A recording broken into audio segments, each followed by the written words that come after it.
Halo teman kelas, kembali lagi dengan gue Josephine. Nah, ngobrol di kelas kali ini kita pengen bahas topik seputar relasi antara arsitek dan kontraktor, ya khususnya dalam proses konstruksi ini. Nah, kita sekarang udah lagi mengunjungin salah satu hasil karya dari AE Kontraktor gitu ya. Teman-teman bisa lihat nih, keren banget rumahnya, kayak American style. Nah, kita pengen ngobrol-ngobrol lebih lanjut nih sama kontraktornya dari AE Kontraktor. Oke, nggak berlama-lama lagi, yuk kita langsung ngobrol aja bareng sama Ko Edo.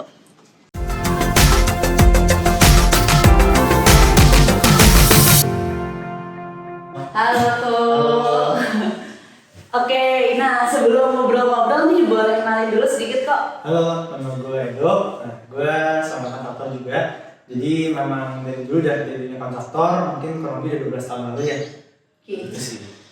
Oke, nah dengan ini udah banyak juga nih kok proyeknya, ada di rumah tinggal atau interior. Nah, boleh diceritain sedikit sekarang lagi ngerjain proyek apa aja sih? Iya.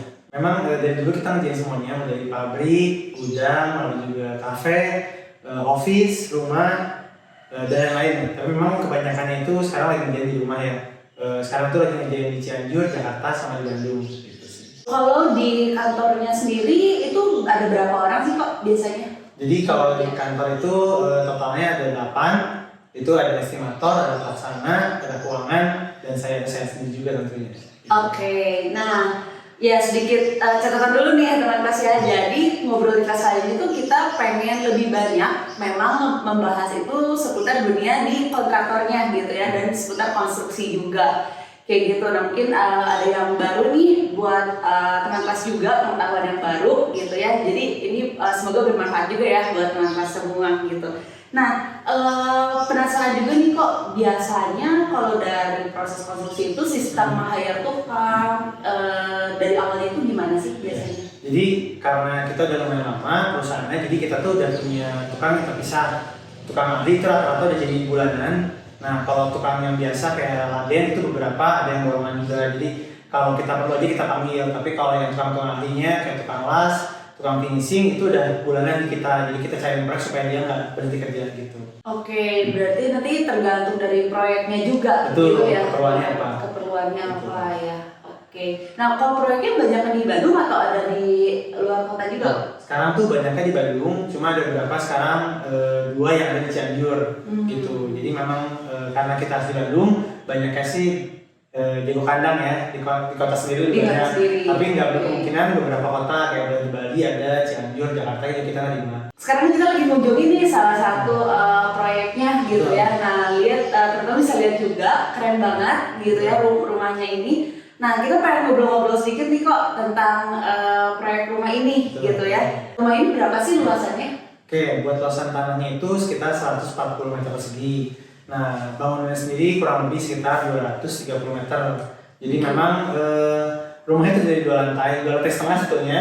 Lantai atas sedikit aja, lantai ketiganya untuk jemuran, lantai 1 dan 2 dipakai untuk keperluan dari ownernya. Mulai dari lantai 1 itu ada master bedroom, dan ada kantor juga untuk pemilik rumahnya. Di lantai 2 itu ada 1 kamar tamu dan 2 kamar anak. Dan 1 kamar pembantu. Cukup padat juga ya sebenarnya ya betul. untuk ukuran luas seperti ini ya. Betul, dengan luasnya seperti ini memang karena dari owner punya banyak keinginan untuk rumahnya, makanya dari pihak arsiteknya membuat 2 lantai setengah. Jadi karena lantai atasnya memang dipakai buat servis, jemur, dan untuk toren gitu. Nah, ini selesai kapan nih kok? Ini mungkin pada saat kesini sedang proses finishing. Jadi ini udah prosesnya sekitar 95% lah ya. Tinggal finishing terakhir. Jadi pas banget. Jadi memang beberapa ruangan itu masih kosong. Beberapa ruangan udah ada isi interior gitu. Oh, boleh tahu mungkin arsitek dari yang membangun rumah ini, dari yang rancangin? Untuk arsitek yang ngerjain sebetulnya kolaborasi. Jadi untuk layoutnya sendiri sebetulnya awalnya itu kerjasama sama saudara dari ownernya. Jadi karena saya kenal dari pihak owner, mereka ngasih gambar, terus ada beberapa masukan dari saya gitu ya. Nah, untuk fasa depan akhirnya dipercayakan ke saya minta bantu teman saya itu saya arsitek yang membantu untuk fasa depannya gitu. Berarti sebenarnya dalam satu perencanaan rumah tinggal tuh bisa jadi nggak cuma satu arsitek ya sebenarnya ya. Ada kendala apa sih kok selama pembangunan nih, misalnya dari awal atau misalnya perizinan atau sampai ke tahap yang sekarang gitu, kira-kira ada kendala apa aja sih? Kalau di sudut kendala pasti ada aja sih. Terutama kalau di sini tuh kendalanya lebih ke tetangga. Jadi karena kompleksnya tidak terlalu besar, jadi pada saat pembangunan tetangga kiri dan kanan itu akhirnya banyak meminta sesuatu lah. Jadi seperti rumahnya perbaikin, akhirnya minta ke kita dan lain-lain gitu. Pada saat pembangunan, kalau secara desain sendiri sih so far so good. Cuma memang yang namanya pembangunan rumah custom di tengah jalan pasti banyak perubahan. Jadi ketika kadang kan kalau owner tidak seperti kita mungkin yang gambar baca kita kebayang ya. Kalau dari klien tuh pada saat dia datang, oh kayak gini, oh lucu kayak gimana ya gitu. Kayak misalkan di ruangan kita sedang meeting ini awalnya tuh plafonnya rata, tiba-tiba ketika sudah datang, oh ya kayaknya lucu ya plafonnya itu digantiin jadi bentuknya segitiga. Jadi akhirnya kita adaptasi tengah jalan kita rubah plafonnya menjadi segitiga gitu. Kalau perubahan kayak gitu tuh biasanya tuh terjadi requestnya biasanya dari mana sih kok? Kalau dari owner kah atau memang arsiteknya tiba-tiba dia pengen gitu? Nah, memang biasanya ini kalau saya paling senang tuh kalau ada apa-apa kita rapat bertiga. Jadi ada saya, arsitek dan ownernya. Fungsinya apa? Jadi ketika ada perubahan kita bikin bareng nih plus minusnya apa sih? Apakah ada perubahan besar seperti ini? Ketika dia diubah atau jadi segitiga, otomatis secara biaya pasti meningkat. Bahan atapnya berubah dari baja ringan menjadi baja. Jadi secara biaya meningkat, tapi secara keinginan owner dan arsitek, oh lucu juga ya. Dan kedepannya pasti dia lebih puas akan rumahnya. Baik lagi orang menggunakan jasa arsitek untuk rumah custom, pasti rumahnya sesuai dengan apa yang dia inginkan. Gitu. Nah, ada bagian favorit apa nih dari rumah ini? Atau ada spot-spot yang kayak wah suka banget nih gitu? Ya, sebenarnya kalau secara spot saya paling suka satu di dapur, dua itu di kamar anak. Memang ini interiornya belum jadi, tapi saya yakin kalau udah jadi itu bagus. Salah satu spot juga mungkin yang kita dudukin saat ini, mungkin banyak orang yang pengen punya kayak gini ya. Jadi dekat jendela bisa duduk, bisa tiduran sambil baca buku gitu ya. Ya mungkin satu spotnya. Lalu karena ini anaknya adalah perempuan, jadi memang lebih ke pinky ya, di warna pink, nanti kalau di warna pink gitu. Nah, kalau tadi kan udah sempat singgung juga ya masalah kalau misalnya ngobrol itu enaknya ada kontraktor, arsitek dan ada ownernya juga gitu ya. Nah, penasaran juga nih biasanya itu ketika dapat satu proyek gitu flow-nya tuh dari awal biasanya seperti apa sih kok? Apakah dari langsung owner atau dari arsiteknya gitu? Nah, itu biasanya beda-beda. Jadi banyak kasus karena saya udah beberapa kenal sama arsitek, seringkali itu kalau misalkan ada owner kenal saya, nanya arsitek, saya kasih ke rekanan saya. Tapi sebaliknya nanti rekanan arsitek kalau udah berproyek kadang-kadang ke saya. Jadi kita saling kerjasama. Fungsinya apa sih? Kalau kita udah biasa kenal, kita udah tahu oh taste-nya dia kayak apa. Jadi sebelum dia datang, sebelum dia ngecek kita udah tahu oh selera dia kayak apa sih, oh gayanya kayak apa sih, lampu yang saya dipakai kayak apa, jarak masak listriknya berapa, jarak pintunya kayak apa, kita udah mulai hafal. Jadi tanpa harus kita banyak bertanya, kita udah langsung tahu gitu. Dan juga enaknya kalau komunikasinya lancar, jangan ada miskom tuh, karena paling sering kan miskom.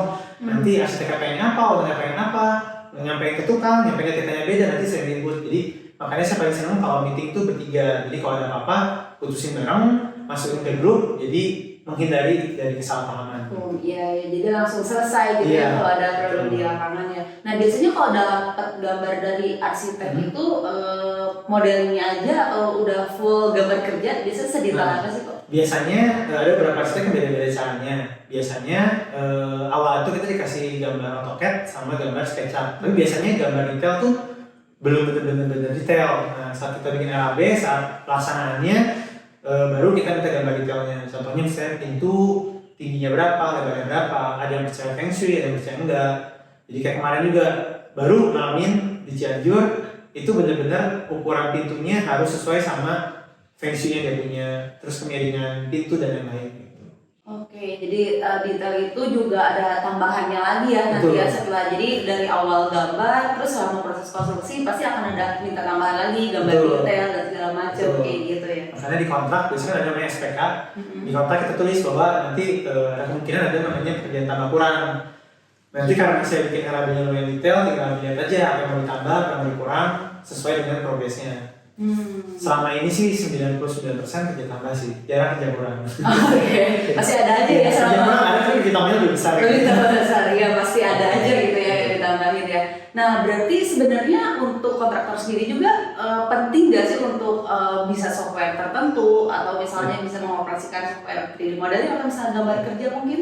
Kalau sepengalaman saya perlu, jadi yang paling penting sih menurut saya dua, satu AutoCAD, yang kedua SketchUp. nggak harus SketchUp jago bisa sampai desain di rumah, tapi kalau buat kontraktor mungkin bisa baca, bisa lihat, bisa tahu cara makainya, lihat ukuran. Karena kan kadang-kadang detail-detail kecil arsitek berkaryanya di SketchUp, di gambar detail mungkin ada kelupaan.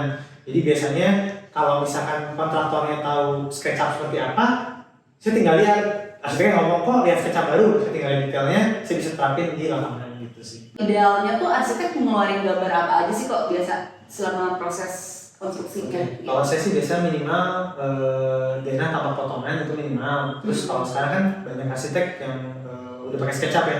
Jadi biasanya saya minta SketchUp-nya karena kan kadang gambar kerja kan mereka potong-potong tuh dari SketchUp. Nah, kadang ada beberapa spot yang nggak kelihatan, terutama di detail kerjaan, dan detail kerjaan itu kan biasa biayanya tingginya di sana. Jadi biasanya saya minta SketchUp-nya, saya lihat detailnya biar pas ngitung RAB-nya lebih detail gitu. Lebih detail lagi ya. Oke, nah biasanya kalau dari area kontraktor sendiri nih gitu, biasanya seringnya pakai software apa aja sih kalau selama pekerjaan gitu?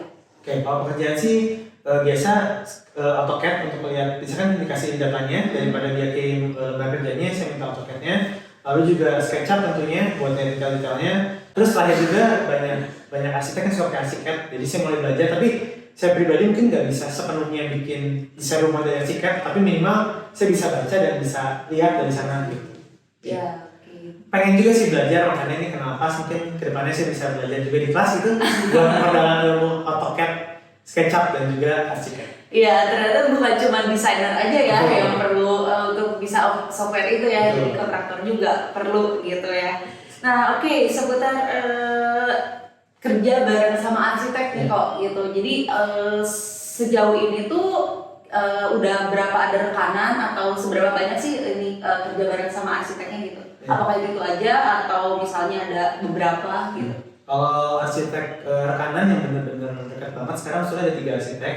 Cuma memang tidak perlu kemungkinan dapat arsitek baru. Jadi kadang kenal ownernya, lalu diajakin ini gue udah punya arsiteknya loh, pakai ini ya, it's okay. Cuma memang paling enak ada rekanan yang sering banget deket sih, kayak ada 3 kan yang paling deket. Saya paling sering pakai saya.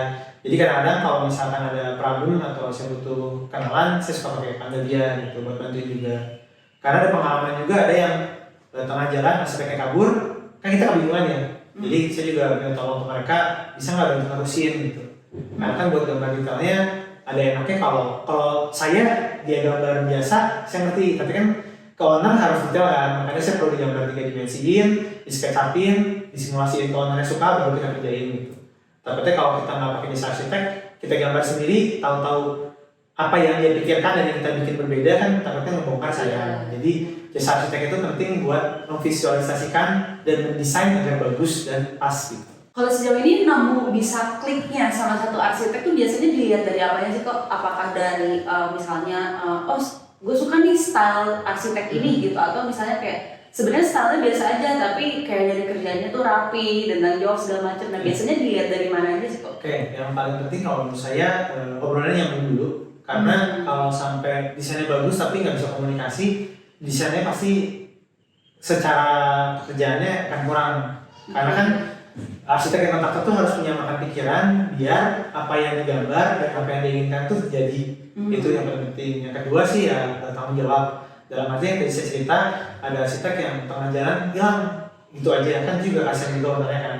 Jadi yang akhirnya ditanggung jawab sampai akhir, dia nemenin, dan kalau ada apa-apa kan bisa komunikasi. Karena selama pengalaman saya selama bangun rumah pasti tengah jalan akan ada perubahan, terutama keinginan owner itu tengah jalan seringkali berubah. Sesimpel stop kontak aja, pindah lokasi, lampu, ganti model, ganti warna. Jadi kalau ada komunikasi kan enak. Lebih banyak kendalanya tuh takutnya ada yang kayak di tengah jalan arsiteknya kabur atau gimana kayak gitu ya, lebih seperti itu. Kurang enak semoga gak kayak lagi. Iya, semoga gitu lagi. Oke, nah yang kita tahu nih kan kalau kita hire arsitek atau misalnya kayak kita mau ngebangun gitu kan, ada yang emang sistemnya beli lepasan gambar, sama ada juga yang kayak design and build gitu kan. Nah boleh ceritain juga nih, mungkin ada teman kelas juga yang penasaran gitu ya, yang pengen tahu gitu sistemnya ini apa bedanya sih gitu. Oke.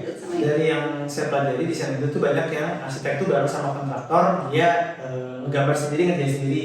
Ada juga yang kayak saya sekarang lakuin, saya full kontraktor, rekan saya full arsitek. Kalau dari sudut pandang saya lebih senang full kontraktor, full arsitek. Dulunya saya desain and build, saya di kantor ada orang arsitek 2 yang bantu gambar. Akhirnya karena kita sekarang ngerjain rumah custom, dan rumah yang istilahnya sebisa mungkin arsiteknya dan sebisa mungkin klien itu senang. Saya sekarang fokusnya di kontraktornya aja, arsiteknya saya serahin keluar. Kenapa? Kalau kita desain and build, karena kita mikir adalah gampangnya aja, yang penting rumahnya jadi bagus gimana, tapi nggak benar-benar fokus ke detail. Dan kan kalau kita sekarang berpisah, arsitek fokusnya ke detail aja, kita fokusnya ke bangunan yang rapi. Jadi kalau saya sekarang lebih fokus ke misal aja itu lebih baik. Cuma kalau ngejar price budget harga, mungkin desain and build akan sedikit lebih murah ya, karena kan satu kantor. Terus bedanya lagi kalau misalnya kita mau detail, kadang desain and build ambil jalan pintas lah, yang enak, yang gampang. Jadi gimana? Kalau kita arsitek sama kontraktor bisa, fokusnya yaudah arsitek fokus yang bagus gimana, kita fokus gimana terjadi. Kalau ada masalah kita komunikasiin, biar cari jalan tengah gitu. Jadi kalau mencari kualitas sih kayaknya terpisah lebih baik ya kalau menurut saya. Kalau terpisah, oke. Nah, karena itu terpisah, apakah ada di tengah-tengah proses konstruksi itu ada kayak tiba-tiba ini merubah desain awal gitu? Sering kejadian kayak gitu nggak kok? Nah, kalau saya pribadi sebisa mungkin gambar sama aktual tuh jadinya sama. Jadi memang kalau lagi proses fondasi sih mungkin arsitek jarang saya panggil ke lapangan. Tapi kalau ada mulai finishing biasanya saya mulai ngajak tuh seminggu atau 2 minggu sekali ketemu buat lihat detail-detailnya. Terutama takutnya pada saat tengah jalan kadang gambar juga berubah tuh. Oh iya di sini spotnya bagus diginiin. Ada adjustment. Nah, jadi saya bisa ajak arsitek kalau nggak ajak ownernya. Jadi kalau ada perubahan, ownernya setuju nggak? Terutama karena masalah biaya. Karena kan biaya sensitif ya. Kalau kita menambahkan sesuatu kan masih ada biayanya. Nah, ownernya setuju atau enggak gitu. Berarti memang untuk pembagiannya juga sama arsitek tuh ya memang lebih baik masing-masing juga gitu. Betul, ya. Kalau saya sih jadinya ada space sendiri. Kalau dari AE kontraktor sendiri nih gitu, ada rencana kedepannya nggak sih pengen buka ada cabang baru atau apa gitu? Sebenarnya kalau buka cabang baru sekarang sih fokusnya masih di kontraktor. Tapi memang kedepannya karena dulu saya ada bikin perumahan juga developer kecil-kecilan. Cuma mungkin pengen bikin konsep yang berbeda. Dulu developer kan kita ngejarnya lebih ke harga. Dengan berubahnya zaman, sekarang tuh rumah nggak penting ukuran terlalu gede apa, tapi lebih ke desain. Jadi kedepannya sih mungkin kalau ekonomi lebih baik, pengennya bikin perumahan yang kecil tapi desainnya lucu-lucu, jadi dijualnya lebih tinggi sedikit gitu. Tapi dengan desain kualitas yang baik, kayaknya sih lebih menarik ya jualannya. Jadi memang setelah saya pelajari ada beberapa segmen tuh, segmen menengah bawah, menengah sama menengah ke atas. Kalau menengah ke atas pasti mereka lebih senang beli tanah, desain sendiri. Menengah ke bawah fokusnya itu harga, yang penting murah, jelek dikit udah. Nah, saya pengen segmennya menengah ke atas sedikit loh. Jadi dia beli rumah mungkin rumah kedua atau rumah pertama buat orang yang udah ada uangnya, dia beli itu udah puas gitu. Jadi nggak harus pindah-pindah rumah lagi. Karena kan anak milenial sekarang mungkin buat dapat rumah yang sangat besar lumayan effort ya. Jadi rumah yang sedang-sedang tapi oke lah gitu. Jadi mereka beli rumah developer kan dulu dia mikirnya rumah developer beli ya udah lah kadarnya lah. Jadi belinya rumah developer tapi dari rumah yang puas itu sih pengennya. Nah kalau dilihat kan sekarang juga developer lagi banyak banget ya bikin di mana-mana gitu kan, jadi bikin klaster baru dan kayaknya sekarang termasuk desainnya cukup menarik juga ya sekarang ya. Memang ada kesana lagi gitu kok. Ada pergeseran, saya lihat mungkin sekitar 3-4 tahun belakangan gitu ya. Sekarang tuh developer mulai kan zaman dulu developer ngejar harga, makanya mereka tuh pakai desainer ya udah desainer internet aja.